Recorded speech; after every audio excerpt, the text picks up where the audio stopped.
Bees actually buzz at the frequency of love, which is 528. I didn't know that. That is amazing. Yeah, yeah, yeah. Uh-huh. 528 hertz. That's what they buzz at. And so it makes complete sense because they're creating our food supply. They're the frequency of love. What else would they be? Yeah. Yeah, right. Good morning, Alexis. What does your shirt say? Let's go back to the shirt. Give bees a chance. Right? Because they are the frequency of love. They do supply our food supply. Do you want to talk to us, about what the bees do, how would our food supply look if we didn't have them? What would it look like? Well, we wouldn't have most of the fruits and vegetables and nuts that we eat. Wow. And so they're very essential to the food supply for sure. So tell me more. I mean, so if we keep on spraying these pesticides, not we as in you and I, but if Yeah. people, right, Mhm. keep on spraying these pesticides and we don't have bees, what's the game plan? No bees, no food. But I think the game plan, as far as the corporations are concerned, is they figure they can always make synthetic food for us. And I think that that's actually a big part of what we're experiencing right now. I used to wonder, like, gosh, don't the people who work at corporations know that they're destroying the food system and that if they kill all the bees, we won't have nutritious food to eat?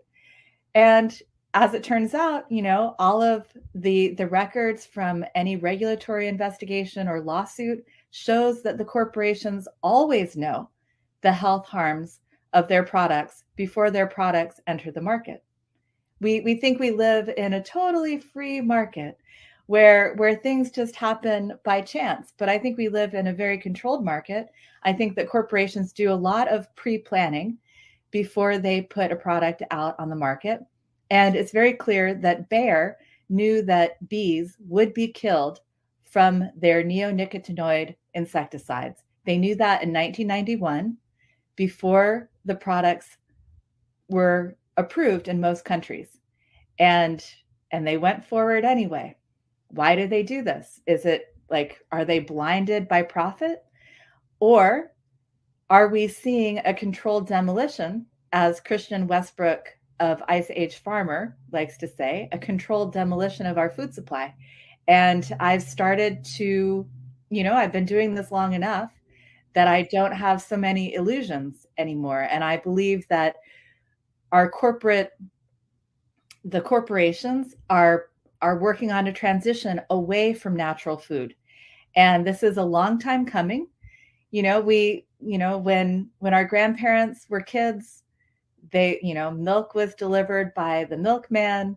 The milk it was very, very local. Even when I started working as an advocate and lobbyist for organic food back in 2005, one of the things that was very clear in Congress when we looked at the Farm Bill is most food is still very local, and milk was one of those things. It's just a good example of how local our food supply was even, a decade or so ago, 15 years ago. We had a localized food supply. Milk was always produced within 250 miles, and there were, hundreds of thousands of processors around the country servicing these local markets and small milk companies.